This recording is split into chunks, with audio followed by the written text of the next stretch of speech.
Добро вечер. Недела 22 часот, време за емисија во Центар на YouTube. Јас сум Васко Ефто, почитувани гледачи. Вие сте на вистинското место. Зошто? Бидејќи во наредните 75 минути и вие и јас имаме право да знаеме вистината. Денес беше финалето на светското првенство, значи завршува светското првенство. Вечерва и утре луѓето слават именден или слава Свети Никола. Едно бомбоне интервју за сите кои слават именден или слава или одат на именден или слава. Интервју со Горан Шарич. Јас сум малку емотивно врзан за интервјуто со Горан Шарич, бидејќи почетокот на сезоната или почетокот на траењето на емисијата во Центар на YouTube почнува со интервју со Горан Шарич, таму некаде ноември 2019 година, помина повеќе од 3 години. И емисијата во Центар трае, не само што трае, туку одлично функционира на YouTube. Ова година ни остана уште 3 интервјуа, веројатно 2023 година ќе имаме некои новитети, нешто почнавме да правиме, бидејќи веќе подолго време YouTube-от од нас бара да воведеме суперчат, да воведеме membership или да воведеме лайв стрим, барем еднаш месечно, ќе видиме што од тоа ќе испадне. Ние сме на некоја идеја да имаме плюс уште една емисија, ќе има дали ќе можеме да затвориме финансиска конструкција, значи да има емисија недела, вторник и четврток, во зависност од финансиската конструкција, тоа ќе го реализираме во текот на 2023 година или ќе го ставиме за некои подобри времења, значи интервју со Горан Шарич, теолог кој има завршено теолошки факултет, роден 1983 година во Риека, доктор на историски науки за хазарите, за Русија, за Украина, за бугарите како доаѓаат на Балканскиот полуостров, за македонците, значи одличен интервју, 75 минути, останете со нас, нема да зажалите. Добар ден, Горан Шарич. Добар ден. Кога емисијата во Центар почнува да оди само на YouTube, прво интервју со вас, Горан Шарич, во две продолженија, и тамо кажавме една теза дека македонците не се дека се македонците индијанци на Балканот. И тоа предизвика бурни реакции во македонското општество, имаше реакции од бугарите, имаше реакции од грците, имаше реакции богами од албанците. Сега актуелна Русија, актуелно е се ова што се случува во Украина. Ајде да почнеме од Русија и Украина, не во војнички смисла на зборот, не во војничка смисла на зборот, туку да направиме една генеза зошто се случува конфликтот во Украина и потоа ќе се вратиме на илирите, пишувате книга нели за илирите, дека 22 припадници на илирите владееле со Рим, за Византија, македонската династија во Византија, меѓутоа ајде прво за Украина, бидејќи тоа е актуелно. Тамо некаде 10-11 век, каде што сега се водат војните, е територијата на Хазарија. Тако е. Што е де факто тоа? Ние сме го читале Милорад Павич, предел одсликан со чај, па хазарски речник и така натаму, но тоа не е на некој начин енигма, мистика и така натаму и така. Што де факто представува таа територија кај што сега се водат војните? Да, прво интересантно, прije svega zahvaljujem se na pozivu. Drago mi je da mogu govoriti za makedonsku publiku i nadam se da će biti prilike da u Makedoniju jednom dođem. Не сте гостувале само во Македонија? Samo u Makedoniji, u svim drugim jugoslavenskim republikama sam imao predavanja, samo još nisam u Makedoniji. Puno ljudi se javlja, ovim putem ih pozdravljam i zahvaljujem se vama i za emisiju sa admiralom Domazetom koja je bila fenomenalna i vaše vođenje i vaša nivo znanja koji ste pokazali u toj emisiji. Što se tiče Rusije, Ukrajine, Kazarije, moramo se vratiti, uvijek kad pričamo o istoriji, moramo se vratiti u prošlost. Znači, pred nekih 1000 i više, 1300 godina, to je područje koje u stvari uvijek bilo tako. S jedne strane imali ste konjanička, ratnička, turkisko-mongolska plemena. Znači, oni su recimo Azijati, da tako kažemo, koji su kroz te stepe prolazili, provaljivali, radili svoje države. To nisu bile države u današnjem smislu riječi, to su više bio je neki kagan, znači neki car, oko njega su bili šatori, nisu te njihove predstavnice i nisu ih bile na istom mjestu ili su tokom zime bili na jednom mjestu, tokom godine na drugoj. I tu su živjeli miroljubivi Slaveni, koji su bili ljudi široke duše, ko što su te stepe. Međutim, ti Slaveni su imali jedan strah. Ti Rusi, o kojima danas pričamo, gdje gubi su oko sebe okrenuli, oni bi vidjeli samo neprekradne ravnice i sa horizonta su uvijek dolazili ti konjanici, ti neprijatelji i onda je Rusija shvatila. Jedino joj zaštita može biti ako izađe na prirodne granice. I zato su tjerali, jer čak ni Ural nije bio dovoljna granica, sve do Pacifika, sve do Aljaske su došli da bi se zaštitili. Danas ta Rusija gleda Ukrajinu isto kao jednu ogromnu ravnicu s koje danas dolaze drugi konjanici, oni sa zapada, oni NATO konjanici, oni američki konjanici. Znači tu da bi shvatili rusku strategiju, ruski pogled na svijet. To je strah, znači. Strah od tih nepreglednih ravnica gdje su svako toliko se na horizontu pojavljivali Mongoli, prije njih, ne znam, Avari, prije njih Huni, prije njih koja sve plemena, Goti. Pa Švegijani, pa Germani od ova strana. To sa ove strane Šveđani, Poljaci. Germani, Teutonci, Poljaci, baltički narodi. Znači, Rusija je uvijek živjela na jednom velikom prostranstvu. Sad, ko su ti Kazari ili Hazari? Samo da objasnimo. Naprimjer, во Титова Југославија, првата борбена линија или тамо кај што ќе стојат најголеми војни не е Панонија или Војводина, тука е Босна. Тамо се бункерите на Тито, тамо се командни места на Тито, бидејќи има природна заштита од каде што може да се браните, да издржите така над. Тоа е значи ситуација во Русија, бидејќи тоа е едно пространство кое нема крај, нема почеток i nema kraj, ide najse vremenski. I uvijek su neprijatelji dolazili s te strane. U jednom periodu grupa plemena koje mi danas zovemo Kazari ili Hazari su držali Krim, držali su jedan veliki dio Ukrajine, držali su Dnjepar, imali su tamo jednu moćnu državu. Veliko je pitanje zašto je ta država izbrisana iz povijesti, zašto je mi ne učimo u udžbenicima, jer ona je u svoje vrijeme bila ništa slabija, ako ne jača i od Franačke, i od Bizanta ili Vizantije ili Romanskog carstva.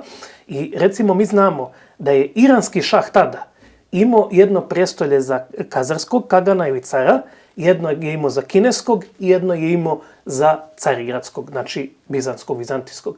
Znači on je imao 3 prijestolja koliko je to bila moćna država i vidimo kad je Vatikan u korespondenciji da su oni solidi kojim zapečačuje pisma koja šalje recimo Franačkoj su slabije kvalitete nego kad se obraća kazarskom kaganatu, znači kazarskoj, to je državi kazarskom carstvu. Što podrazbirate pod Franačka? Na Francija ili na ova venecijanska mlecka? Franačka su Franci, znači to je država Karla Velikog, to je ta država, to je otprilike to vrijeme. Znači, jaka kazarska država se razvija u 7., 8., 9., 10. vijeku. 2 plemena koja su im pomagala, koji su bili tamo, recimo Bugari su bili s istog tog područja i njih najmanje 10.000, neki kažu do 50.000, dolazi na područje tadašnje Trakije i tamo uspostavlja svoju državu. S druge strane, kad počinje slabiti kazarski kaganat, onda kad Ugari, znači preci današnjih Mađara, napuštaju to područje, jer su to bili konjanički, ratnički narodi, kao i Mongoli. Ti ljudi su imali po 3 konja. I onda kad bi njih 10.000 krenulo, to je izgledalo ko da 30.000 ljudi, to je bila jedna strašna masa i konj je u to vrijeme sve. Poslije pada Rima civilizacija slabi. Civilizacija je slaba i onda kad civilizacija slaba, gradovi su manji, onaj koji ima, jer Rimljani nisu toliko puno konjicu koristili, koliko konjica stupa na snagu u srednjem vijeku. Konj je jedna jaka životinja, teški oklopnici koji bi bili puni metala, on kad bi se zaletio, pa njega se ne može srušiti nikako, niti sa strelicama, niti s drugim. Sada kažete deka konjanica da togaš bila kako tenkovite pred 50-60 godina ili kako dronovite... Kao dronovi danas. Znači to je bilo čudo tada tehnike kojima konjanike... Superiorni, pa recimo cijela Europa se ujedinila protiv Turske, izgubila je kod Nikopolja zbog toga što je Bajazid sakrio srpsku tešku konjicu despota Stefana i njegove ljude u šumi i jednom trenutku im je dao znak da izađu i da prolete. Znači teška konjica je ono vrijeme sve. Prije to, ovi dobro, imaju i laku konjicu, međutim, ko ima konja, taj je ratnik. Mi ovdje na Balkanu imamo ovog bosanskog brdskog konjiča koji nije bio toliko pogodan za to, znači, a ovi narodi su prvi pripitomili konja pred nekih 7-8 tisuća godina u Ponskoj stepi,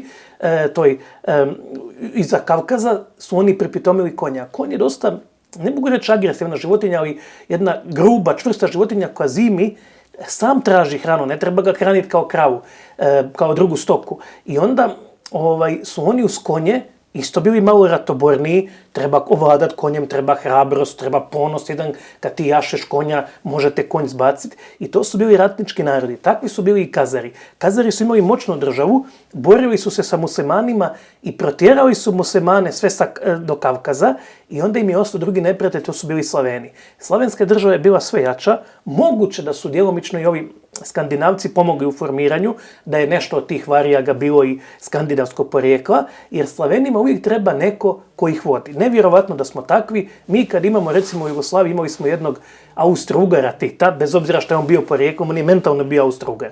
Znači on je bio čovjek koji je odrastao u Austro-Ugarskoj, koji imao taj mentalni sklop, koji je jednostavno bio crveni Habsburg. Znači nama treba da nas vodi neko, ako nas vodi neko na što ne završi dobro. Stalin koji je bio Grozijac, odnosno iz Osetije, on je vodio Sovjetski savez najbolje. Prema tome, kad je Rus preuzeo Sovjetski savez, onda ga je rasturio Gorbačov. Oni su, vjerovatno su ti varijazi koji su djelomično i bili Rusi, djelomično i nisu, te slavenske mase poveli, organizirali i oni postaju vrlo opasni za Kazarsko carstvo, koje je onda Svjatoslav i uništio. Znači tamo negdje od 9. 10. stoljeća, to su veliki sukobi Rusa, Rusi na kraju uništavaju tu Kazarsku državu. Ona postoji još u smanjenom opsegu još 100, 200, 300 godina, ali više nikad to nije bilo to. Na kraju su je potpuno uništili i Rusija se cijela pokrstila u Kijevu i na Krimu. Znači Krim, Kijev su rodna kuća ruske državnosti, ruskog identiteta, ruske vjere i upravo smo gledali i tada, kao što gledamo danas, hrvanje Rusa i Kazara za Ukrajinu. To je bilo pred 1000 godina, isto se dešava danas. Znači, tukaj može malce da го razglobime. Vidite, Stalin najdobro je vodi Rusija, бидејќи од Грузија, односно од Осетија. Тако е. Таму му е родната куќа и така натаму.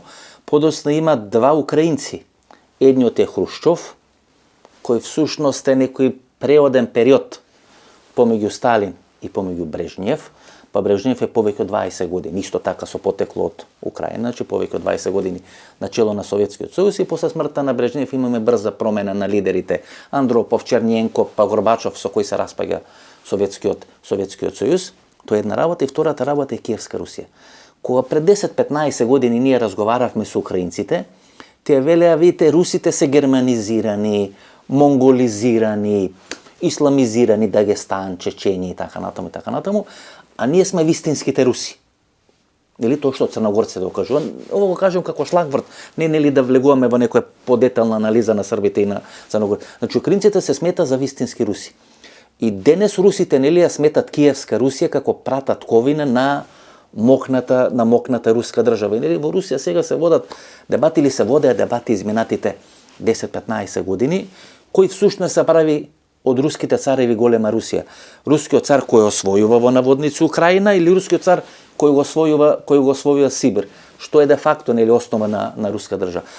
Ајде тоа да им го објасниме на гледачите. Киевска Русија, тоа е монументално нешто, едно од најголемите светилишта нели на православието, лаврите киевски и така натаму, што де факто се случува таму. Pa to bi bilo da recimo shvate naše gledatelji kad bi se to ovdje desilo. To je recimo kao da imate srpsku državu koja vam se, na primjer, razvije oko Niša, na primjer. Oko Niša, Kosova, na jugu. Međutim, kad dođu Turci, Kosovo je bilo centar srpske srednjovjekovne države. Ali kad su došli Turci, ta država se pomakla u Smederevo, tu pored Beograda, a onda nakon što pada Smedereva 1459. srpska država još uvijek postoji nekih po skoro 100 godina u Vojvodini. I da recimo Ugari nisu ubili Jovana Nenada, koji je posljednji srpski car ili crni čovjek čiji spomenik stoji u Subotici, možda bi u nekim drugim okolnostima se desilo isto. Znači, s jedne strane, to se desilo i u Ukrajini. Mongoli su pomakli težište centar ruske države iz Kijeva u daleku, hladnu, sjevernu Moskvu, gdje se Mongolima nije jurilo za Rusima. I više se Rusija nikad, dobro, spustila se ona do Sankt Petersburga, ali generalno ona više nikad nije zavladala Ukrajinom kako treba. Neki dijelovi Ukrajine, poput Galicije, nikad se više nisu vratili Rusiji sve do Sovjetskog saveza. I kad jedan narod dugo van matice, on počinje razvijati svoj sopstveni identitet. S druge strane, moramo shvatiti još jednu stvar. 20% Rusa ima ovu ugro-finsku genetiku. Znači, istina je što kažu Ukrajinci da su Rusi i izmiješani sa raznim narodima i svaka imperija je takva. Da je Rusima u stvari vladala germanska dinastija, a ne ruska narodna, i to je istina. Tako da su se u toj prvoj fazi disocijacije, razdvajanja Rusa i Ukrajinaca, Ukrajinci osjećali kao više Rusi nego Rusi, što je do neke mjere i bilo točno. Rusija je bila dosta izmiješana, Ukrajinci su bili čisti. To su bile mase seljačke koji su živjeli na tim plodnim poljima Ukrajine, u tim stepama i oni su se puno... Imate Gogolj, koji može bi najdobre objasnova ruskata duša, znate. Ona podelba Beli Rusi. Tako je. Белорусiji, mali Rusi, Ukrajinci i Rusi, nili koji se Rusi. Pa дури има некои мислители во Русија кои велат, нели кој развија на теза за Евразија, сега што е актуелна, дека дел од монголската цивилизација, или бидејќи монголите биле најголемото царство што го познава, коптено на свих времена. На сите времења, значи дел од таа голема монголска цивилизација која можеби не ја гледаме сега во Улан Батор или во Монголија, всушност се инкорпорирана во денешна современа Русија, во руската цивилизација, дел на тајни служби, дел на уредување, дел на конница, дел на завладување со тие големи степи и така натаму. Што вие во вашите истражувања имате откривање? Не кажавме дека вие сте ги проучувале Ватикан, универзитетските архиви, значи вие потекнувате од Река, од Хрватска, нели? Сте учеле католичко училиште, значи тоа претходната емисија кажавме, нели, да не губиме време, и тоа вие сите тие архиви ви биле ставени на располагање, сте можеле да прочувате и веројатно сте еден од најголемите, да не речам најголем истражувач на Балканот по овие прашања. Pa ovako, ruske službe danas vole gura tu tezu o toj velikoj Tartariji, o tome da je ta država vladala cijelim svijetom. Ja bi ipak stavio upitnik pod sve to, međutim, ne može se poreći utjecaj Mongolskog carstva i Mongola i generalno tih azijatskih naroda na stvaranje Rusije, na ruski način razmišljanja, jer oni jesu djelomično i azijatski narod, koliko god se to njima sviđa ili ne. Oni vjerovatno više bi htjeli da su zapad, ali evo sad su prisiljeni od strane zapada da se ponovo okreću Aziji i da jednostavno traže te neke svoje i azijske korijene. Dok s druge strane, Ukrajinci su čišći Rusi, čak vidimo i genetički da su oni imaju više te haplogrupe R1A koja je simptomatična za Ruse. I sad, imamo tu i crvene Ruse. Crvene Rusi bi bili Galicija. Bjelorusija, bijeli Rusi, znači sjeverno, kod nas je bilo bijelo. Jug je bio crven. Imamo te Maloruse koji su kao najsiromašniji bili i ta elita je na njih gledala prezljivo, pa to s prezirom. Ista stvar je recimo kako je gledala beogradska elita na Srbe iz Krajine, kao na kakve seljake, primitivce, kako su Sremci, Vojvođani gledali na ijekavicu, kao da je to neki jezik seljaka, stočara, smatralo se da je onaj koji priča ekavicom puno otmijeniji, da je to bolji govor. Белградска елита многу малку летуваше во Црна Гора. Летуваше или во Дубровник, или во Истра, например, говорам пред 50, пред 60 години, нашите генерации знаеме дека Кочо Поповиќ беше во Дубровник. Белградските елити ден денес. Александар Ранковиќ има вилу пред Дубровник. Така, нели? Они многу малку одеа, не знам, во Будва или во Улцин, повеќе дали албанците или македонците го посетува Улцин, отколку белградската, што се вели елита. Дури подоцна почнува, нели, таа приказна да се развијат конфликтот помеѓу Србија во наводници и Црна Гора, нешто слично и со Русија. Не објаснивме, значи вие сметате дека Хазарија е растурена во конфликтот со словените кои стануваат се помокни. Tako je, Sloveni su rasturili Hazariju i mi vidimo da najveći dio tih Aškenaza koji živi na području Rusije, Poljske, Mađarske, Istočne Evrope, znači većina Aškenaza, skoro gotovo svi žive tu. Znači mi imamo pravo postaviti sljedeće pitanje. Koliko današnjih Židova ima to hazarsko porijeklo? Ja vjerujem dosta. Jevreji. To je, da, Jevreja. Znači, postavlja se pitanje koliko, međutim, većina Aškenaza po meni ima tu neko porijeklo iz te istočne Evrope, jer oni i po antropološkim karakteristikama, izgledu, genetici, svemu, ne izgledaju kao Semiti. Postoje Jevreji koji se zovu Sabre, koji su sa Bliskog istoka, ja sam išao u razred s jednim Sabrom, oni su crni, oni više liče na Arape, što je i normalno pošto žive dole. Tako da, to je bio veliki sukob gdje su Rusi izašli kao pobjednici. Međutim, mongolska najezda je Rusiju skoro uništila i Rusija se nije do neke mjere nikad oporavila. I tu su korijeni sukoba Rusa i Ukrajinaca. U tome što je Ukrajina, što i samo ime kaže krajina, granica, bila krajina. A onda na krajini su tu i lomljivi identiteti. Crveni Rusi su čak do 19. stoljeća držali svoj ruski identitet. Međutim, u 19. stoljeću Austro-Ugarska počinje stvarati Lavov kao glavni grad te Galicije i pobila je svu prorusku elitu, svoji ljudi koji su stječili koji Rusi. Postavila je potpuno novu elitu, svoje ljude i tu je drugi zametak tog identiteta. Znači imamo s jedne strane što je Ukrajina dugo prelazila iz raznih ruku, dijelovi Ukrajine su bili pod Turcima, pod Mongolima, pod ovima, pod onim. Drugi razlog je taj što je ruska elita sa prezirom gledala na te siromašne Maloruse koji cijeli dan rade, gladni su. Treći razlog je što je Austro-Ugarska u Lavovu stvorila elitu koja je za svoj temelj imala mržnju ne samo prema Rusima, nego i prema Poljacima, što je kulminirao u Drugom svjetskom ratu, gdje oni ubijaju preko 150.000 Poljaka, što je nedavno poljski predsjednik rekao, podržavamo vas, ali ne smijemo zaboraviti kako ste nas ubijali. Znači, дека не го формира Лавов или Галиција Полска туку, Австро-Унгарија, што е сосема различна на филозофија.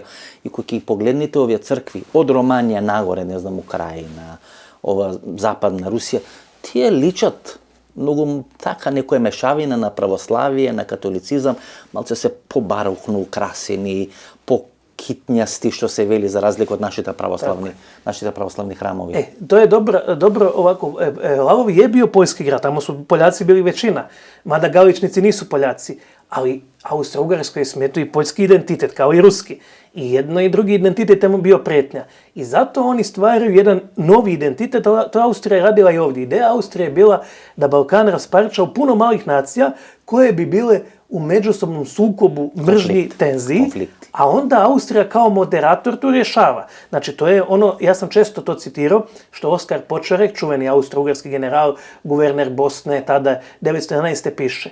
Kaže on ovako, najvažnije je uspostaviti normalno stanje na Balkanu, a to za njih normalno kaže sljedeće, da Zagreb napada Beograd, jer kad bi se Zagreb i Beograd ujedinili, naša stvar na Balkanu jamačno bi propala. Znači, ono čega se najviše Beč bojao na Balkanu je bila osovina Zagreb, Beograd, znači da su svi južni Slaveni ujedine, i Makedonci, pa čak i Bugari, i Hrvati, i Srbi, i Muslimani, i Slovenci, jer onda oni ne bi ovdje imali šta tražiti. Тогаш ги имаме албанците, нели, Теодора Толова и тоа незино истражување, не знам, книга која објавена после загинува во одредени околности, па и татко и загинува во одредени околности, мислам, татко и беше некој министар за транспорт или I onaj, isto interesantno, onaj albanski povjesničar koji je rekao da je Skenderbeg bio Srbin, isto je relativno mlad, umro. To je vrlo interesantno da ti ljudi koji se drznu ući u te teme, ginu, umiru pod nekim nerazjašnjenim okolnostima, a osim Teodore Tolove mi u Srbiji imamo 2 doktorata koja su otišla još malo dublje nego ona i pokazuju bez sumnje da je Austro-Ugarska igrala na albansku naciju. Albanci su tad bili relativno slabi. To se pleminje, ne во негативна смисла. Сите ние сме биле pleminje, нели, во некој временски период, koji se različni po govor, po genetika, po struktura, po vjeri. Oni su 4 vjere imali. Znači, oni su bili i pravoslavci, i katolici, i muslimani, a muslimani su se dijelili na šite i sunite. Od šite tu su bili i bektaši. Ja sam njih upoznao i pričao sam sa njima među Albancima. Najviše je Austro-Ugarska vjerovala katolicima i katoličkim Albancima koji su bili najorganiziraniji i radila je najviše preko njih. Radila je preko begova koji su, iako su bili muslimani, albanski begovi, su izdavali Turke jer su im obećane velike privilegije kad se ta zemlja oslobodi od Turaka, kad pređe na tu stranu. Toliko je Austrija bila pedantna da je čak žene austrijskih diplomata tjerala da se prijateljuju s albanskim ženama, sa ženama tim begovima, da ih uče modi, manirima, da se tu stvaraju jake veze. Prije Austrije to je pokušala Italija i Rumunjska. Oni su slali svoje ljude, svoje agente, svoje misionare, ali to nije prošlo. Jednostavno ih je Austrija sve izgurala, bila je tada moćnija. Ja često kažem da je najveća, možda posljednja velika pobjeda austro-ugarske diplomacije bila je stvaranje albanske nacije. Jer Brizenska liga iz 1878. nije imala albanski koliko islamski karakter. To je bio sukob sa Vasojevićevima koji su ih maltretirali, mada su i Vasojevići dosta sa njima bili izmiješani i Kući i generalno. I mi smo bili kao Slaveni izmiješani s Albancima i oni sa nama i mi sa njima, ne treba od toga bježati. Međutim, kad je srpska vojska ušla u Skadar Drač i Valonu, dočekana je kao oslobodilačka. Znači, moglo je tu i drugačije. Mogli su možda Albanci danas biti naši Čečeni, da smo im imali više znanja, razumijevanja, snage, kapaciteta, jer ne treba uvijek kriviti ni Beč, ni Vatikan, ni Berlin, ni London, ni Washington. često smo i mi krivi, jer uvijek imate manipulatora, ali ono koji se da izmanipulirati. Znači, mi smo dozvolili da budemo sredstvo njihove manipulacije. Sigurno, gledajte, spomnah Австро-Унгарија, пред да ве прашам, да го заокружиме делот со Русија, како вие доживувате Австро-Унгарија? Знаете, имате намок на Прусија, пруска војска и така натаму, и така натаму. Сталин ја сметал Бугарија, не знам, Јоже Пириевец сега има некои своји истражувања, тој го каже во интервју за емисијата во Центар, дека Сталин ја сметал бугарската армија, бугарската војска како Пруси на Балканот, колкуто нели да не ни се допаѓа. Меѓутоа имате една Прусија која е на некој начин николец на современата германска држава и имате Австро-Унгарија. Како би ја дефинирале Австро-Унгарија? Као бастион на католицизмот или као бастион на германското влијание во Средна Европа, од кое подоцна се формира големата германска држава? Pa nisu njemački nacionalisti gledali Austriju kao bastion germanskog duha, nego upravo suprotno. Smatrali su da su Mađari, a pogotovo Slaveni, iskvarili taj duh germanski Austrije, Osterreich, istočno carstvo, kad to prevedemo. Znači, ona je germanska država, ali evo kad pričamo o Ukrajini i Rusiji, evo to se isto desilo Austrija i Njemačka. Nisu se uspjeli jediniti, iako su Austrijance u stvari Njemci, govore njemačkim jezikom, oni su Germani. Da, od Hitler. Hitler koji iz Linca, koji iz Austrije. Jednostavno, Njemačka je u 19. vijeku podijeljena na niz manjih država i imamo Austriju. I onda se razgovara o kojem rješenju. Kako da se svi Germani ujedine. Malo rješenje da se ujedini samo Njemačka bez Austro-Ugarske, odnosno tada Austrije još, jer te kasnije postaje Austro-Ugarska dvojna monarhija, tada je Habsburško carstvo, ili da se ujedini zajedno i Austrija i Njemačka. Međutim, njemačke elite su smatrale da je taj ugarski i slavenski element prejak i da im ne trebaju milioni Čeha, Slovaka, Mađara, Hrvata, Slovenaca, Srba u toj njihovoj državi. I drugi problem je bio što su iza Njemačke i generalno tada nacionalnih država stajali masoni. Znači, to je bilo zlatno razdoblje masonerije, koja je bila sekularna i antikatolička, pa čak i antikršćanska. Dok s druge strane, ono što ste dobro primijetili, glavni temelj identiteta Austro-Ugarske monarhije bio je katolicizam. Austro-Ugarska je bila najveća zaštitnica, najveća pokrovitelj katoličke vjere. I tu je bio veliki sukob između krugova unutar same Austrije, masonskih, modernističkih, koji su se borili da se Austrija modernizira i odbaci taj katolicizam, i ovih koji su oličeni u nadvojvodi Ferdinandu, zbog čega i platio glavom, koji su bili to je bila klerikalna, kleronacionalistička, prokatolička struja. Znači, to je bila tu velika borba i zato je on ubijen. Znači, kad je on ubijen, to je odgovaralo svima, najmanje Srbiji na kraju krajeva, jer je Srbija sad imala problem sa Austrijom koja je napada. Gavrilov Princip je to napravio iz najboljih namjera, htio se riješiti ranije, jer nije on otišao u Beč, pa ubio Ferdinanda u Beču, u Sarajevo, nego ga je ubio u svojoj kući.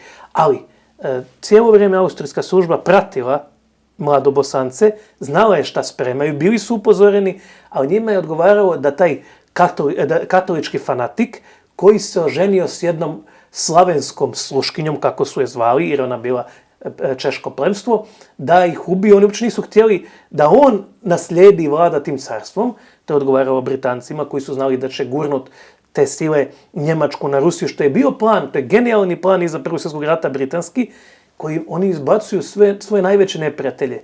I Rusiju, i Austro-Ugarska mi je bila saveznik, ali pitanje koliko su oni bili iskreni u tome, izbacuju Njemačku. Znači, strah Britanaca je uvijek isti, da jedna kontinentalna sila ne ugrozi njihovu dominaciju. Imamo osobinu Washington, London, i koja bi jedina osobina mogla Berlin, Moskva. Jedino to. Znači, i Bismarck vi govorio ne na Rusiju, i Njemci uvijek podgovoreni od Britanaca i angloameričkih elita krenu na Rusiju i uvijek loše prođu. На крајот на криштата и оној договор Рибентроп-Молотов е направен како претходница на Втората светска војна. Значи, германците ја следат до некаде таа Бисмаркова стратегија, еден од најголемите војсководци на Германија, што се вели пред 150 години, и влегувајќи во конфликт со Франција и со Велика Британија, не сака да влезат во конфликт со Русија, подоцна британците успеват, преку своите играчи стационирани во врвот на германскиот естаблишмент, да направат еден таков конфликт, веројатно етаблирани во рускиот естаблишмент. Само кратко тука околу Германија и околу Австро-Унгарија. Или од 848 година се формира независната или денешна Италија, се формира и денешна Германија. И го не смета дека ако тога се формираше 1918 година Југославија, денес сите ќе бевме југословени. Бидејќи таму во Германија имаше саксонци, имаше пруси, имаше баварци и така натаму, и дека историјата ќе имаше некој сосема поинаков тек. Тоа е едното прашање. Второто прашање, да не ни избега. Рековте, пред Австро-Унгарија, Италија и Романија се обидува да ја формират албанската нација. Зошто Романија? И во минатото интервју ја спомнавме Романија, ние ја поценуваме таа држава, и то влашкото влијание, романското влијание, велите, власите се најстари на Балканот. Значи Романија не е клучна држава. Например, во некои судења на марксисти или ленинисти пред 30-40 години во Македонија, тоа е, мислам дека главната литература се носи преку Романија, одредени леци, пропаганден материјал и така на Куштри Милирис, таа организација прима, значи, материјали кои доаѓаат од Романија. Која е улогата на Романија? Pa prvo da vidimo kako je nastala Rumunjska. Etnogenezna, znači nastanak Rumunja je sličan kao nastanak Srba, Hrvata, nas svih na Balkanu. Znači imamo dva elementa. Jedan je vlaški, drugi je slavenski. Znači Slaveni sa sjevera i Vlasi kao starosjedioci Balkana zajedno stvaraju i rumunjsku naciju, i srpsku naciju, i hrvatsku naciju. E sad, ko su Vlasi, to je pitanje. Vlasi su starosjedioci Balkana, znači to su Iliri, Tračani, Dačani, Dardanci i drugi koji su u tim stoljećima rimske vlasti romanizirani. Neki više, neki manje. E sad, odakle je Rumunjska tu? Pošto je rumunjska nacija, to se moglo recimo desiti u Dalmaciji. Dalmatinci su imali jako puno romanskih riječi koji su vukli još od vremena Rima, pa od vremena Vizantije, pa od vremena Mletačke republike. I oni su mogli su svoj identitet i svoj jezik graditi malo više na tom latinskom, na talijanskom, na romanskom. I onda bi se dobila i od Dalmatinaca jedna nacija koja bi bila slična kao Rumuni. Šta su Rumuni? Oni su romanizirani Slaveni. Znači oni su Slaveni koji su za osnovu svog identiteta, jezika, svega uzeli latinski, uzeli romanski. To su mogli napraviti Dalmatinci. A možda čak i više su bili romanizirani nego Rumuni. I onda su Rumuni upravo tu svoju romansku crtu koju su naglasili preko jezika, preko drugih stvari, oni su onda preko nje pokušali sve Vlahe na Balkanu prikazati kao Rumunje i to su pokušali s Albancima. Zašto? Albanci su prvi put ovdje došli i to je dobro govorio i admiral Domazet, njih je već Boris doveo, bugarski car, kao logistiku. To je bila prvi talas Albanaca koji tu dolazi i drugi, to su Mirdite ili Mardeati koji dolaze sa područja Bliskog istoka, čak imaju predanje kako su tamo došli, koje je Bizant ovdje naselio. Znači to su bile, znači jedno su ti Albanci, međutim jedna ni drugo pleme nije bilo ključno u stvaranju Albanaca. Bilo je recimo i turskih plemena kao Viora. Ključni su bili migranti i kogod je bio na Samosu koji je prešao preko Grčke zna da su preko Grčke pa preko Albanije. To je uvijek bila migrantska ruta i onda i danas i bit će i u budućnosti. Južna Italija, ja sam prošao cijelu Južnu Italiju, ljudi u Barivi danas liče na Albance, znači to je ista kultura, isti mentalitet, ista sociologija, ista antropologija, oni su preko Južne Italije i preko Grčke stigli u Albaniju. Najviše u raznim talasima, ali najviše sa Georgijusom Manijakom koji se odlučio proglasiti bizanskim carom, ali umire kod Soluna i oni ostaju ovdje. I sad, pošto su oni bili najamnici, vojnici u raznim bizanskim i vojskama, njihov govorni jezik je bio romanski. Oni su imali neke svoje jezike, ali romanski. I romanski je tu bio osnova. S jedne strane, oni su romanski govorili nekakav latinski srednjovjekovni preko toga što su bili u jedinicama Georgijusa Manijaka. Romanski, kako rečete, mislite rimski? Pa neki, ajde da kažemo, to je srednjovjekovni latinski. Latinski. Znači, a iz srednjovjekovnog latinskog se razvio talijanski, portugalski, španjolski, francuski i rumunjski. Svi srednjovjekovnog latinskog, a elemente srednjovjekovnog latinskog ima i albanski. Prvo preko toga što su služili u trupama Vizantije koja je imala latinski jezik, drugo preko toga što su bili dosta pod Mlečanima pa su preko Mlečana to prihvatili, treće preko liturgije i tako bilo je još tu načina zbog čega i onda su se na to hvatali Rumuni kada su pokušali od Albanaca napraviti Rumunje, kad su od Vlaha pokušali napraviti Rumunje. Tu je bila uloga Rumunjske, pošto je Rumuni imaju danas 9000 slavenskih riječi u svom jeziku. Oni su mogli mirne duše izabrati slavenski za svoj jezik i danas bi pričali potpuno drugačije. Kad odemo u Rumunjsku, na 100 mjesta ima naša imena. Na 100 mjesta u Rumunjskoj ima naša imena. Iako su romanizirani.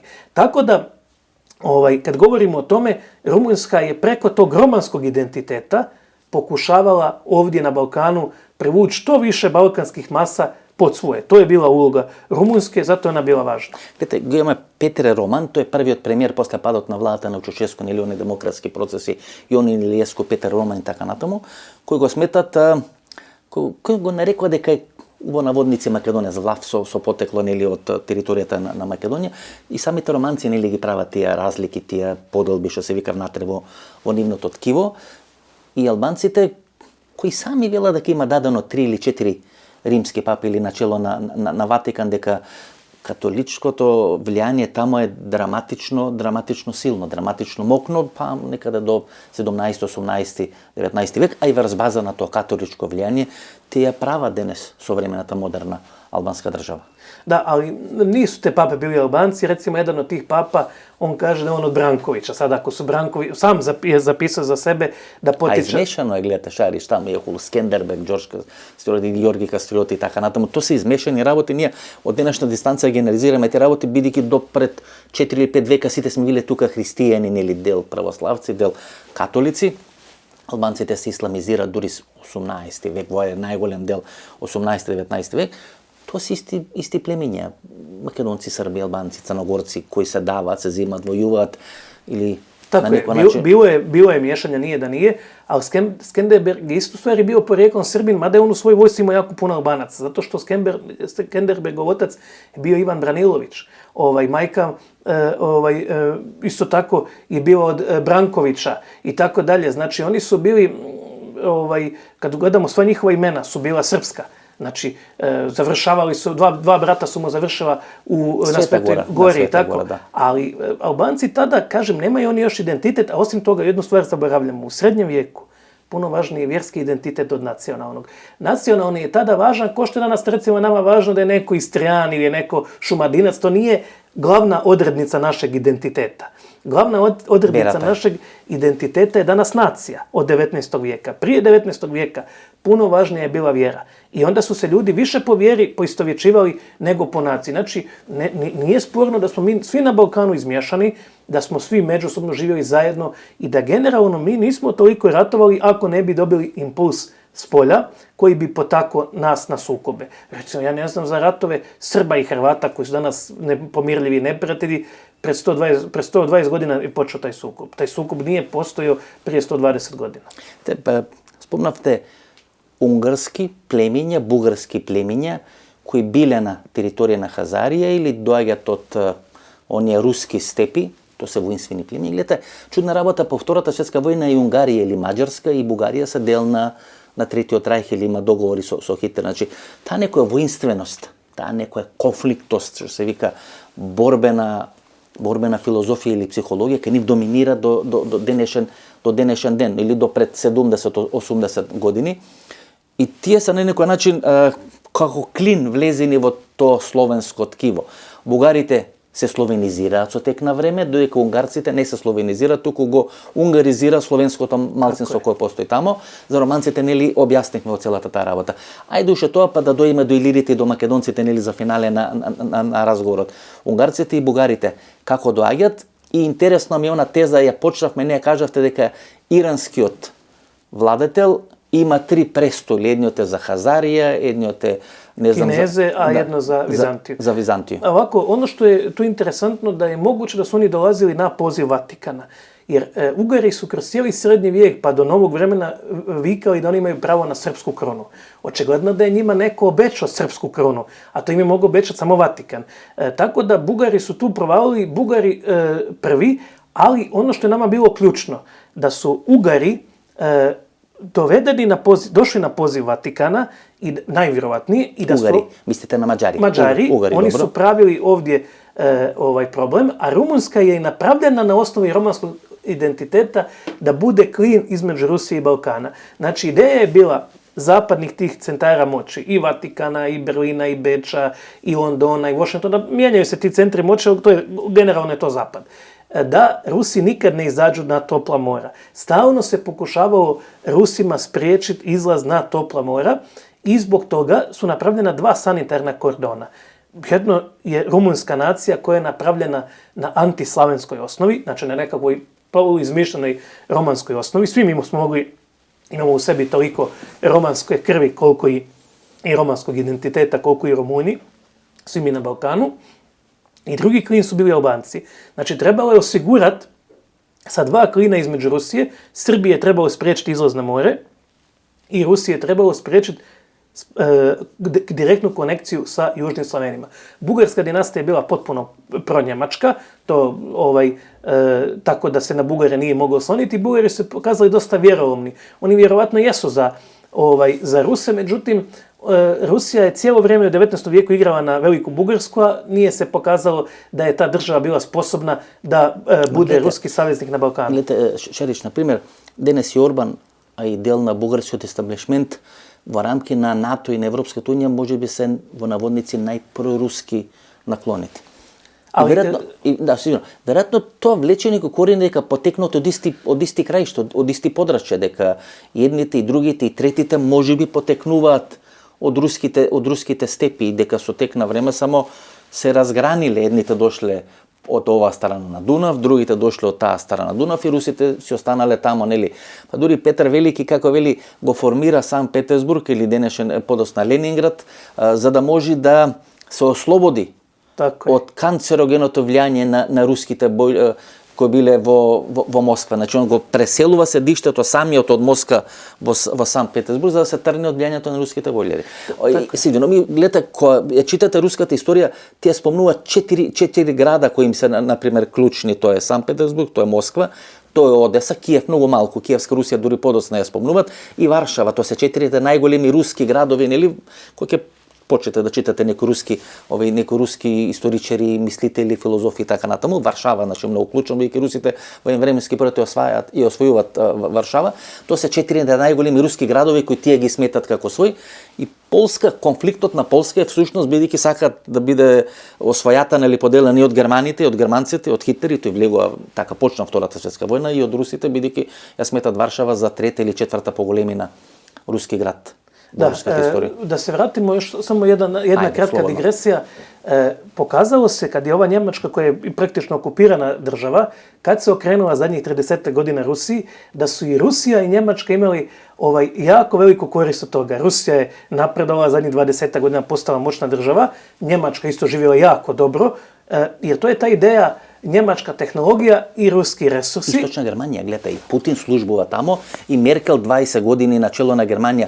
Значи, во тие последни 30... Moguće da je Merkel čak i bila i ruski igrač, mi to nikad nećemo saznat. Значи, тоа е таа комбинација која се прави. Знаете, вие взимате германка, која потекна од источна Германија, носите на чело на германска држава која ги прави Северен ток 1, Северен ток 2. Значи, тоа се некои комплексни процеси, но е битно да ги нотираме, да остани трага во времето. Tako je. A s druge strane, u istočnoj Njemačkoj imamo velike demonstracije gdje se organizatori demonstracija pozivaju da se ne nose ruske zastave. Znači, ja sam gledao, kaže, ne nosite ruske zastave. Se potencira, da. Znači, da bi ljudi nosili, da im se ne kaže da ne nose. To su te veze, jer Njemačkoj bi puno više odgovarao savez sa Rusijom, nego da bude okupirana od strane Engleza i Amerikanaca. Sad da se vratimo na ovo, još smo jednu zemlju zaboravili, to je Turska. I Turci su isto ta grupa naroda turkisko-mongolska, kao Bugari i kao Mađari ili Ugari. I Turska je danas isto na strani Rusije. Така е. Znači, Erdogan je na strani Rusije, Orban je na strani Rusije i Bugarska je u suštini, u duši na strani Rusije. Podeljena država, no najgolem del na ruska strana. Inače, Mađari su bili jako hraban ratnički narod. Ja sam isproučavao njihove bitke sa Turcima i oni su svi borili hrabro protiv Turaka, protiv svoje neke polubraće. U starim izvorima mi Mađare nazivamo Turci. Znači, oni su nama bili isti, oni su se hrabro s njima borili, ih Turci pobjede, Turci ih zgaze, oni opet poslije ratuju sa njima i bili su i Budimpešta je bila, odnosno Budim i Pešta po Turcima i tako. A Mađari, ono što ste rekli, su uspjeli ungarizirati, mađarizirati sve te, većinom su to Slovaci, to je u stvari slovačka nacija, slavenske mase, ostatak nekadašnje velike moravske kneževine, moravske države, oni su ih uspjeli mađarizirati još u 18. vijeku i u 19. sa Hrvatima to nisu uspjeli, ali tamo jesu i napravili su jednu svoju državu. Međutim, danas je Mađarska jedna ozbiljna država, jedna država koja vodi suverenističku politiku i to je bila jedna velika obavještajna operacija koja je rušila Karamarka u Hrvatskoj. Šta se desilo? Rusi su uspjeli potpuno preko Agrokora, koji je najveći koncern bio na Balkanu, koji je vladao cijelim Balkanom, preko Agrokora, Sberbanke i druge ruske banke koje su davale kredite, zavladale su Agrokorom. Preko Karamarka HDZ-om i hrvatskom vlašću i onda je došla velika borba, obavještajna, podzemna, gdje je Plenković koji je bio niko i ništa u HDZ-u, koji je po svojoj nekako političkoj orijentaciji bliži SDP-u i bilo bi normalnije da vodi SDP, što sam ja i rekao pred 5-6 godina još u jednoj hrvatskoj emisiji, kad niko tako nije govorio, ja sam tada rekao Plenković bi trebao voditi SDP, Milanović HDZ, to bi bilo puno prirodnije. Međutim, oni su uspjeli srušiti Karamarka na prevaru, izmisliti mu aferu koja se poslije pokazala lažnim i potpuno taj ruski utjecaj. Desno krilo HDZ-a je potpuno navezano na Ruse. Najvjerovatnije i Domovinski pokret do neke mjere i Most imaju veze s Rusima. To je i logično. Zašto? Hrvati i Rusi imaju 150 godina i više dobre veze, još od Križanića, još od Trosmera, još od Radića, još od pa Tuđmana na kraju koji je dobio medalju rusku. I Rusi su na neki način stvorili Hrvatsku. Znači, Rusija je stvorila Hrvatsku, danas prizna i Pero Kovačević, to indirektno kaže i Štern koji je bio vaš gost, to kaže Kekić koji je bio jedan od najvažnijih Tuđmanovih obavještajaca. Ja sam pričao sa jedno 20-ak aktera tih događaja. I sa srpske i sa hrvatske strane. Nažalost, nisam imao prilike s ruske. Znači, to je bila operacija Štit, 91. godina, 1. mjesec, kad je JNA odlučila vojnim udarom preuzeti vlast i srušiti u Zagrebu oko 300 najvažnijih ljudi koji su išli u rasturanje Jugoslavije. Ljutili se Hrvati ili ne, Jugoslaviju su rasturili, najodgovorniji su za rasturanje Jugoslavije Hrvati i Slovenci, jer su oni inicijalno krenuli po nalogu Zapada i u dogovoru sa Zapadom, sa BND-om, sa Austrijom, Njemačkom, pa i drugima, Vatikanom, u rasturanju Jugoslavije. Slovenci su rekli ovako, šta će nama ova južnjačka sirotinja, Srbi, Bosanci, Makedonci, Šiptari, nama oni ne trebaju, mi ćemo biti bogati... Albanci, pardon. Mi ćemo biti bogati i bez njih. I to se i pokazalo, Slovenci su samo održivi i oni su rekli mi ćemo se poslije vratiti u Jugoslaviju, ali sa svojim firmama. Tako da ćemo mi dalje kolonizirati, crpiti sve iz Srbije, iz Makedonije, sa Kosova, ali sad nećemo davati više novac u zajedničku kasu. S druge strane, Hrvati su imali jedan suludi mit o Hrvatskoj državi, koji čak je bio i plemenit. Oni su rekli zašto mi Hrvati ne bi bili svoji na svome, kad više ne budemo sa Srbima, sa drugima, imat ćemo svoju državu i mi ćemo za 10 godina biti Švicarska.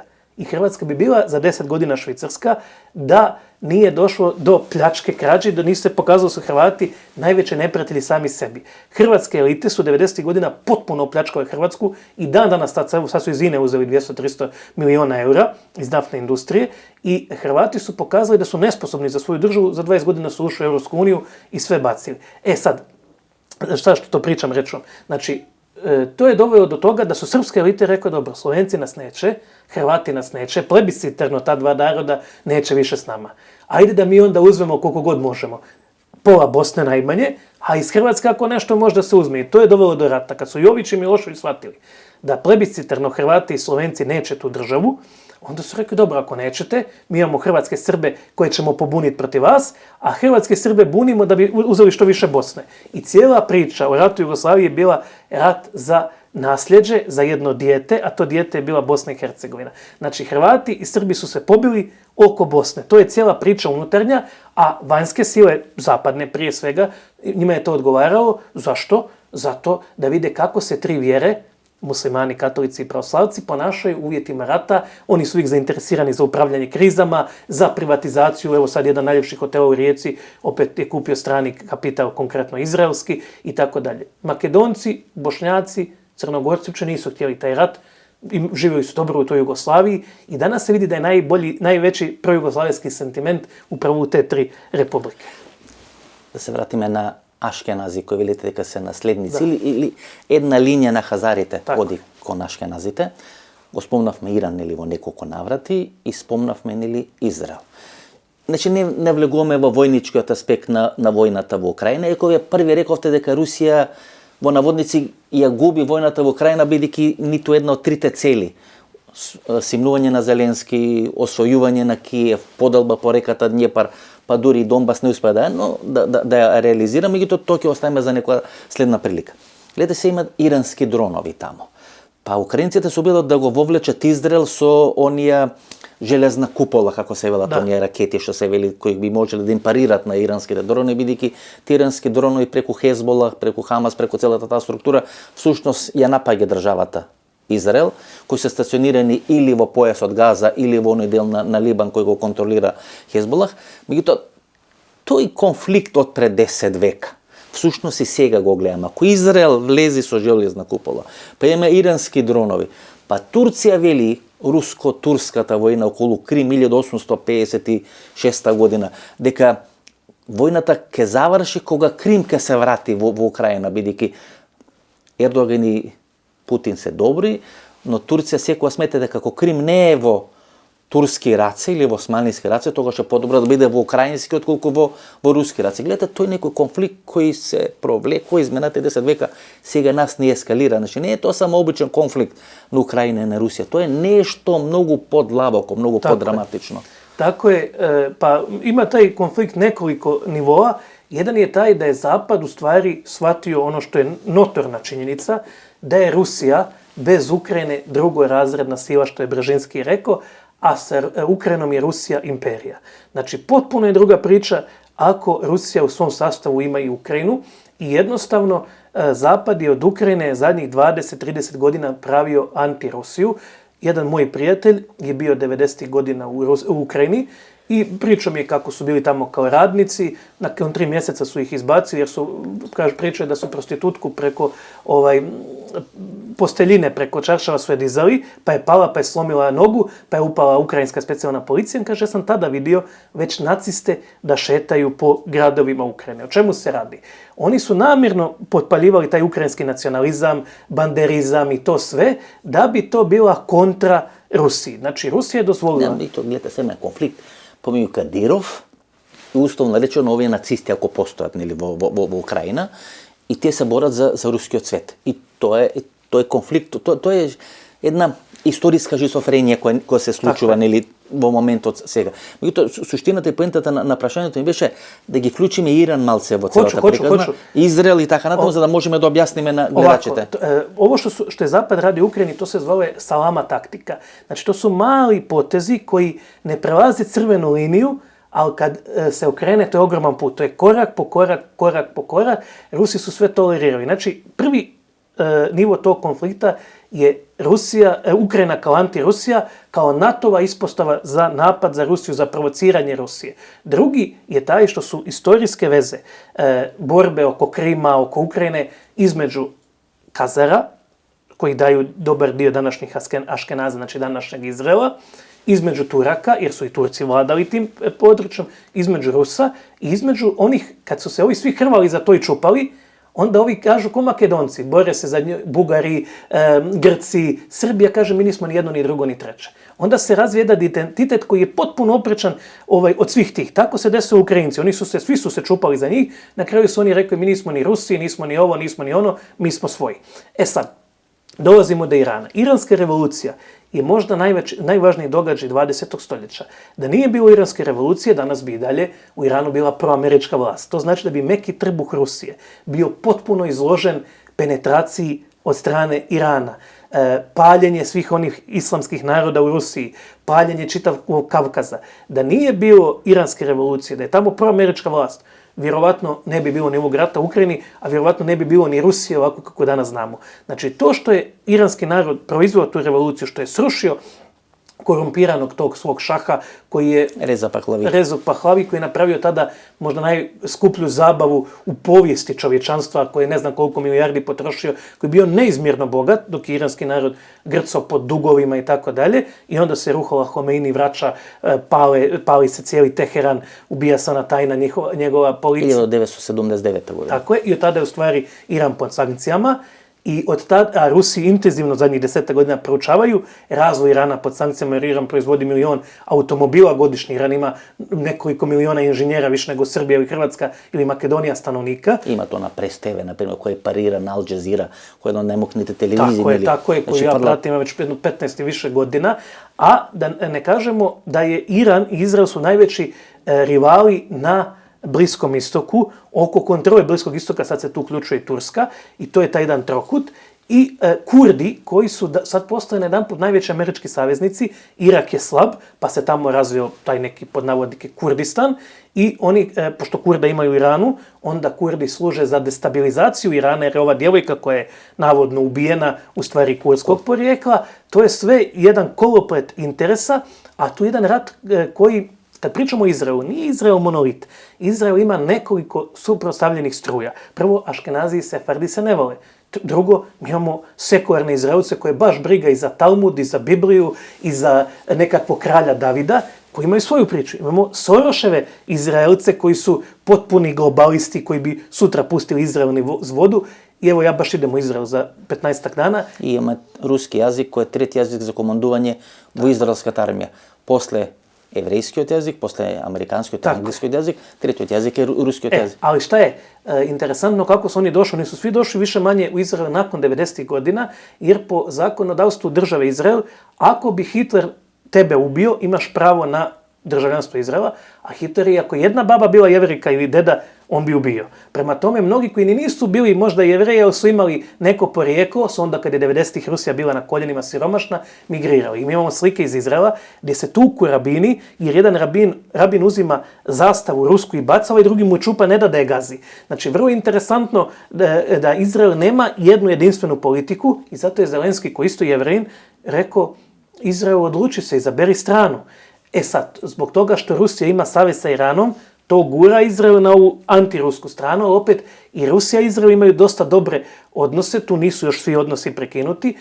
Mi smo sigurno da u Ukrajini, na ukrajinskoj strani ratuje, odnosno ne ratuje, nego da se nalaze brojni agenti Mosada koji su zainteresirani za rušenje Gerana, koji u stvari Geran 2, koji je iranski dron, Iranci imaju jako dobre dronove, moguće da su Rusi ukrali američke i ove druge nacrte i dali Irancima da ne bi oni to razvili, nego Iranci, to postoji mogućnost, jer sam ja pred nekih 13-14 godina, dok sam još studirao, radio na građevini. I često je moj gazda bio čovjek koji je imao velika poznanstva i tamo je dolazio jedan najjačih advokata u Rijeci koji je bio u Iranu više puta, koji mi je rekao svuda su ruski inženjeri, svuda su ruski agenti. Znači, to je jedan jak savez Irana iz Rusije. Bez Irana ne bi bilo ni jake Rusije. Iranci su dali te dronove, ali to je onda pitanje što možemo neki drugi put, zašto onda Rusi nisu krenuli sa 100.000 Gerana, Lanceta, Barjaktara, TB2 se pokazao dobar. Ne sam po sebi, on je dobar kad ratuje sa srpskom ili hrvatskom vojskom. Šehadi ovi što sam ili... To su stvari ti šehadi. Kad se oni svi spoje, oni su čudo. Ono što možemo stvari je kratka digresija, jedne ovakve naočare se stave. Sjedi čovjek na granici s Ukrajinom, uopće ne mora ući u Ukrajinu. On ima dron, taj dron je ubojit, on ima 40-50 km. To je modern način vojovanja. Tako je, on može preko 2 kile nositi eksploziva.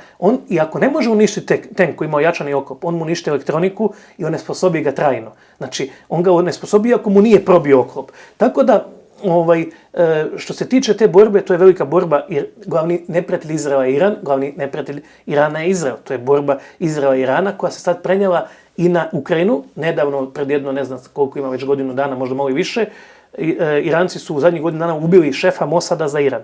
Ubili su ga dronom. A prije toga, po meni je to i počeli su ovi događaji ubojstvom generala Sulejmanija, kad ga je Mosad ubio. Znači, velike su borbe, veliki su sukobi, svi su oni zainteresirani za rat u Ukrajini, jer rat u Ukrajini je prvo jedan najveći sajam oružja na svijetu.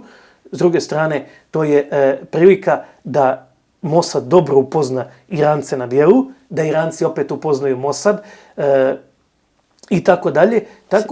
Može li tukaj da napravime малце да ја прошириме целата работа.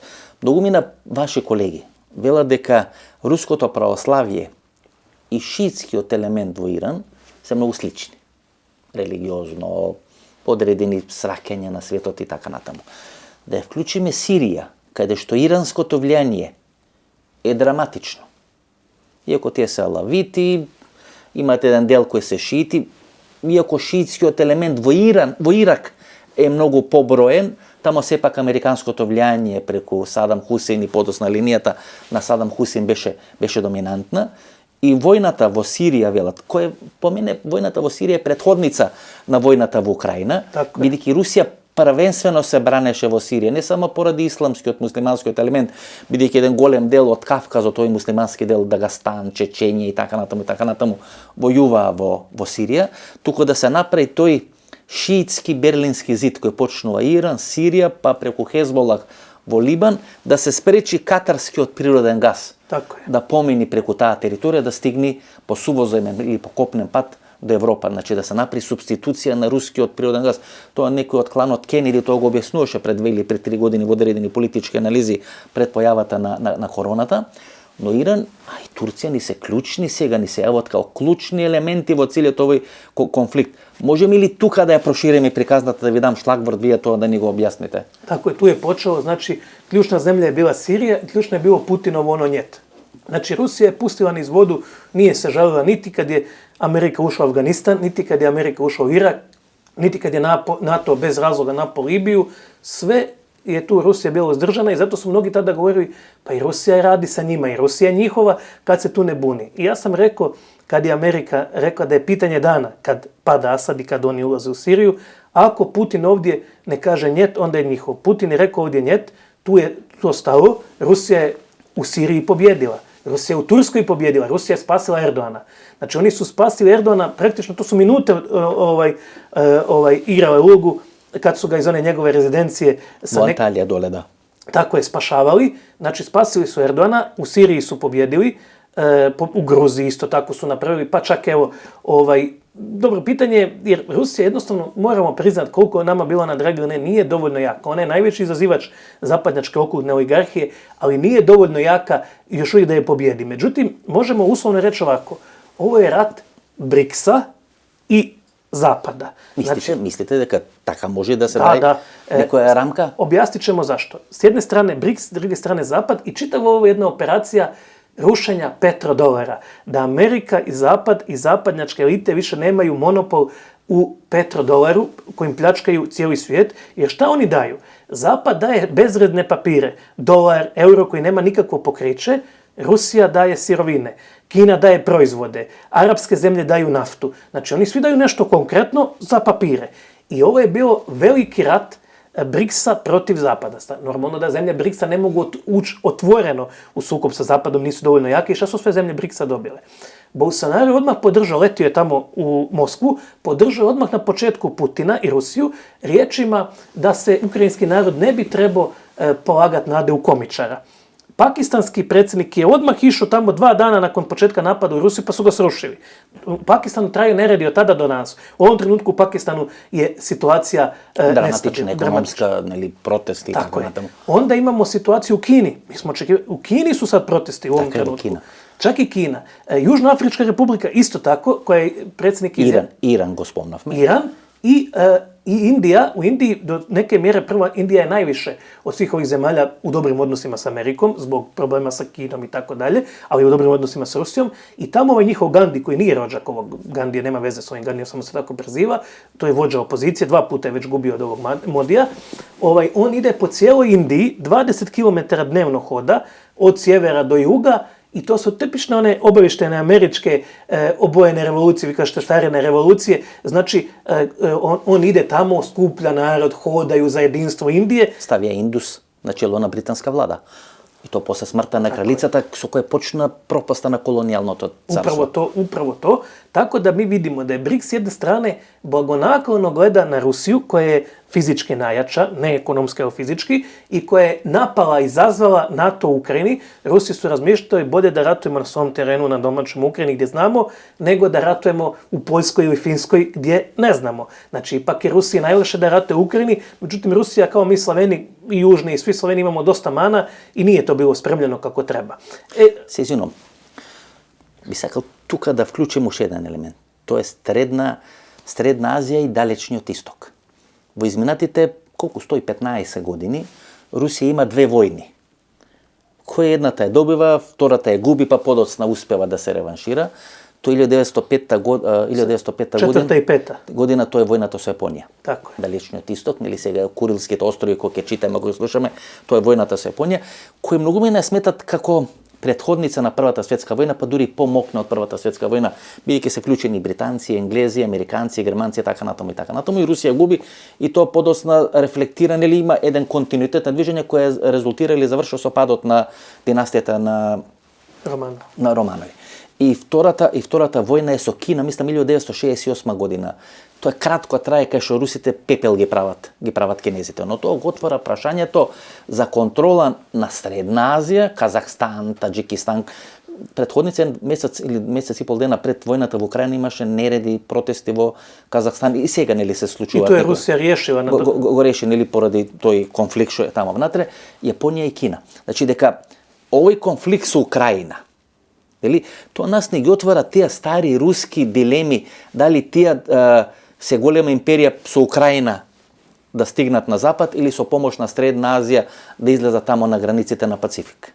Da, taj kratki rusko-kineski rat došlo je do toga zbog jednog bahatog odnosa Sovjeta prema Kinezima. To je još počeo Stalin koji je maltretirao Mao Tse-tunga kad je Mao Tse-tung došao u posjet Rusiji i Rusi su napravili, ili Sovjeti, Kinezima problem sa Tajvanom.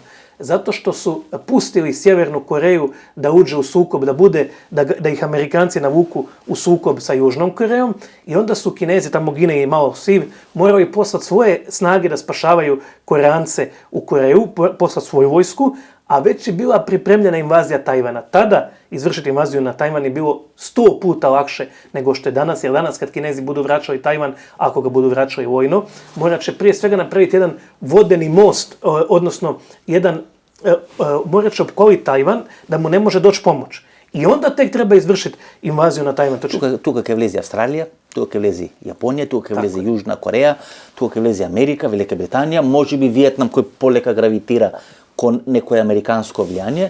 Значи ќе влезат 4-5 Малезија, например Јапонија, не знам, Јужна Кореја, па и самиот Тајван и Австралија. 20.000 америчких војника е само на Тајвану. То се меѓу 10-15 најразвиени војнички сили во светот, значи тоа е сериозен конфликт. Руси su im napravili taj problem i tu je došlo do jednog konflikta, kratko je trajno, tu je nešto malo vojnika poginulo. To je na reka Lena, neli? Tako je, da. Tamo su oko međutim, šta je jedni i drugi... Пепел ги направија сега, да збориме реално. Русите ги направија кинезите пепел. Тоа што кинезите сваќаат дека мора да инвестират во војничка индустрија и дека се зависни во тој војнички дел од Русија. Меѓутоа се сменја работи да се Русите економски зависни од Кина. Tako je, a Kinezi su se tad pripremali čak i na nuklearni udar od strane Sovjetskog saveza.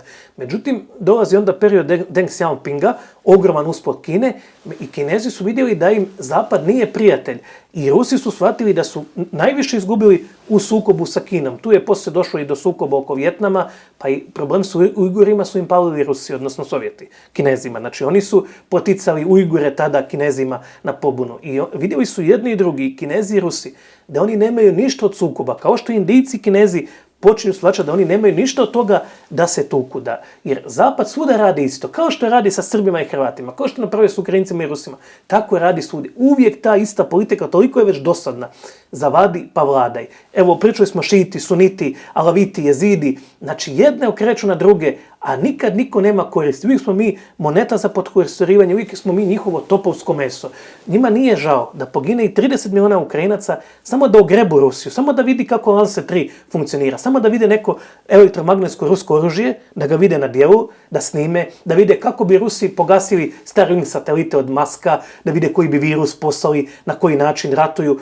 Pa nima nijedan ukrajinski život, nijedan život pa šta su napravili u Basri? Evo kad pričamo o Srednjoj Aziji. Oni su u Basri pobunili lokalne šeite, znači ovi koji su braća Irancima, protiv Sadama. I onda ih pustili na cijeli, onda je došao Sadam i sve ih je pobio tamo. Znači, i zato kad su ponovo ulazili Amerikanci u drugom ratu s Irakom, najveći otpor su doživjeli u Basri, jer su se ovi sjećali šta su im napravili Amerikanci u Pustinskoj oluji u prvom zaljevskom ratu. Prema tome, oni su u islamu igraju na sukob sunita i šita. Ovdje igraju kod Slavena na sukob katolika i pravoslavaca. Još je biskup Štrosmer u 19. vijeku pisao da Poljaci toliko mrze Ruse, da bi voljeli da svi Slaveni propadnu ako će propasti Rusi. Zamislite da postoji osovina Varšava, čak nam ne treba Berlin, Varšava, Kijev, Moskva, Budimpešta.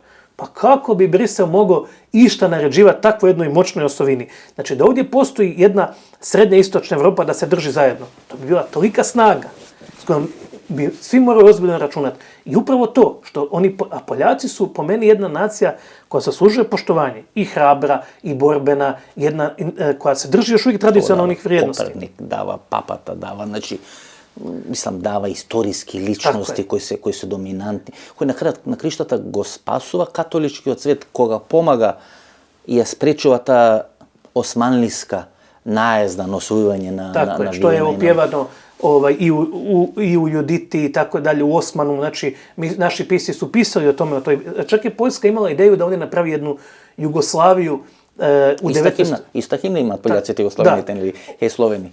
Bila je ideja da se napravi, oni su to zvali država Humska ili Helmska, u stvari Hlm je naš izgovor, bio nearhaični, to bi bila Humska država da mi prevedemo, doduše oni su htjeli da to bude katolička država, ali Poljaci su jedan narod za poštovanje, samo da se riješe a ne mogu se riješiti te mržnje prema Rusima, oni Rusima zamjeraju Katinsku šumu, ali to su puno dublji sukobi koji traju isto vjekovima, znači vidimo da bez poznavanja istorije i teologije mi ne možemo uopće shvatiti ovo što se dešava. Ovo danas. Samo što nešto. Japonija, ja spomnavme. 1904-1905 godina i posle Rusите pa pepel ги прати Японците и то има битно влијание на Втората светска војна. Ajde, možemo li to za finale da go objasnime? Znači, Rusi imaju probleme tada koji danas. Njihova oligarhija, njihovi bogataši, ne kasne sa reformama, kasne sa ukidanjem kmetstva, feudalizma. Narod je siromašan, narod je nezadovoljan, narod se buni. I zato se Rusija 1904-1905 mora povući iz rata u Japanu koji gubi, da zbog unutarnje revolucije koja je već izbila, zbog nereda koji su počeli. Imamo kasnije, 1917. 18. 19. opet pad Romanovih, a međutim Rusija u tom poslije izlazi kao pobjednik. Znači, isti taj rat sa Japancima, u bitka kod Halki Gola, gdje su Mongoli su tu bili nebitni, Rusi masakrirali najelitnije japanske kvantnuške jedinice, kvantnušku armiju, i kad su Japanci došli po svoje mrtve, toliko je to ostavilo utisak na njih, da oni uopće više nisu htjeli ratovati sa Rusijom, i zato Zorge javlja, dok kvantnušna armija na istoku ne bude 3:1 jača od ruskih snaga, neće ući u rat, i to je između ostalog i spasilo Ruse u operaciji Barbarossa, kad je javljeno da Japanci neće ući u rat. Pa Japanci su više voljeli da im Amerikanci bace 2 atomske bombe nego da im Rusi uđu u Japan. Toliko su se bojali Japanaca. Isto se desilo s Finskom. 1939. godine Rusi gube taj zimski rat, 1945. Finska postoji zato što su i Rusi dozvolili. Isto se desilo s Čečenijom. Prvi čečenski rat je bio nevjerovatna blamaža Rusije, gdje su čitave jedinice padale u obruču Grozni, u kvart, i bile pobijene. A danas su Čečeni udarna snaga Rusije. Znači, dugoročno, pitanje je da li Rusija može izgubiti jedan rat. Međutim, postalo je jasno Britancima i Amerikancima 1904-1905 da se Rusija ubrzano razvija. Kad provede reforme sa svojim sirovinama i to, oni su procijenili da bi ona negdje 30. i 40. godina bila najjača sila svijeta i da je niko ne bi mogao zaustaviti. I zato su i Prvi svjetski rat je bio i ova revolucija koja je uvezena u Rusiju, ali je pala na plodno tlo rusko. Da ruski oligarsi se nisu ponašali bahato kao što se danas ponašaju, oni dođu u Kan, zakupe cijeli hotel.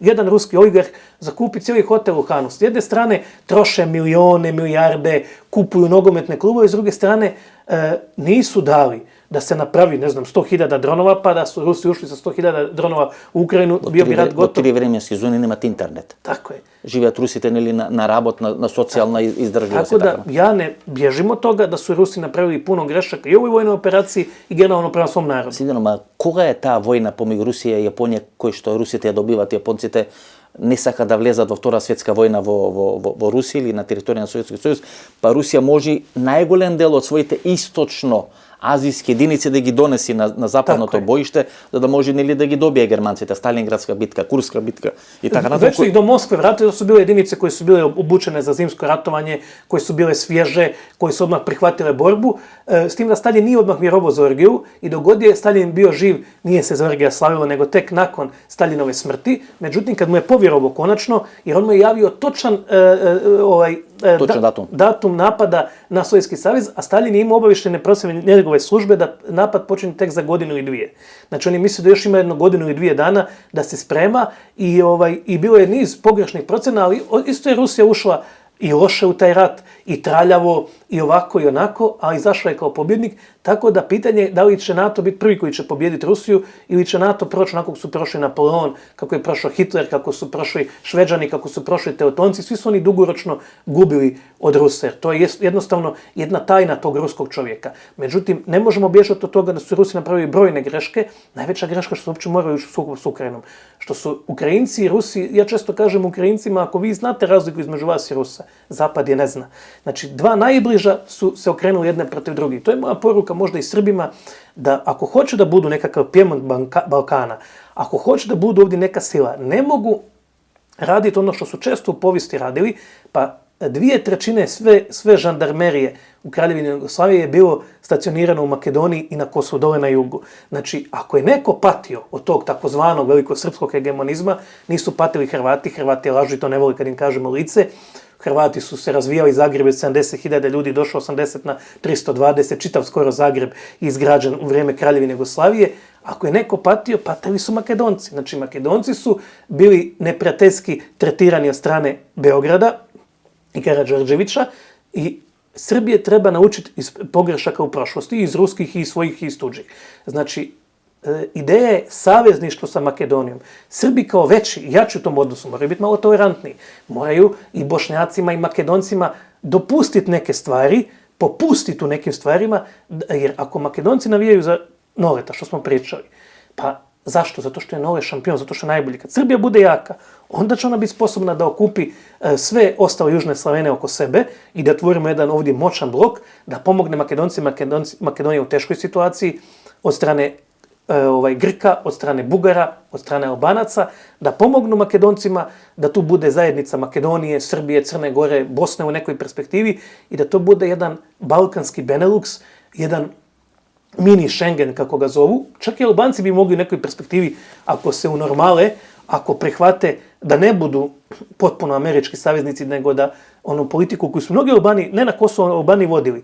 I Rama, i kako se zvao ne mu sjetiti, u vrijeme Miloševića koji je bio Albani. Fatos Nano, Pandeli Majko, Ilir Meta, to se liderite, ili Sali Beriša. Sali Beriša isto i oni i drugi. Znači, ideja Balkan balkanskim narodima. Kad bi došlo do toga, ja ne bježimo od toga da Srbija tu bude lider, pošto je najveća, ima najveću tradiciju, ali ne. V Albaniji danas ima повеќе од 3000 луѓе кои се избеглици од Иран, кои биле дел на таа преторијанска гарда на Реза Пахлави, кои се во одредени кампови во Албанија, или кои се тамо стационирани, или денешен Иран, или ги бара тие луѓе. Ние разговараме некаде 75 минути. Остана многу прашања, а знаете кога ќе дојдете во Белград да снимате, имате 10 интервјуа и вие мора да трчате од едно на друго место. Александар Македонски, Василije Велики, македонска династија, и лирите повеќе од 22, тоа книга пишувате, повеќе 22 императори во Рим дават, албанците. Османлиската империја, каде Византија исчезна, односите помеѓу македонците и грците и така натаму. Ако вие се согласите, јас би дошол некаде февруар, март месец овде, веројатно и книгата ќе биде готова да снимеме уште едно интервју, кај што тие прашања ќе ги анализираме. Ово беше одлично, 75 минути, како се вели, во еден здив, кажано и направено, многу работи објаснивме, ми не беше задоволство да разговарам. Ако се согласите, можеме на реприза, што се вели уште еднаш да направиме, или уште едно премиера на вториот дел на овој разговор, некаде февруари-март, и тоа да го презентираме пред македонските гледачи, да можат да се запознаат со вашата работа, а и вие да ја исправите таа грешка дека сте гостувале, само во Скопје не сте гостувале. Ja se isto nadam, pozdravljam našu braću Makedonce koje volim, koje poštujem i nadam se evo da ćemo imati prilike da još jedan put malo pričamo o ovim temama koje nismo stigli i ta makedonska dinastija je vrlo interesantna jer je to u stvari bio procvat Vizantije, ona je doživjela nevjerovatan procvat, tada je počela renesansa. Renesansa ne kreće sa zapada, renesansa kreće od makedonskih dinastija, ali o tome u nekoj sljedećih Само ушен збор. Александар Македонски, Грк или Македонец?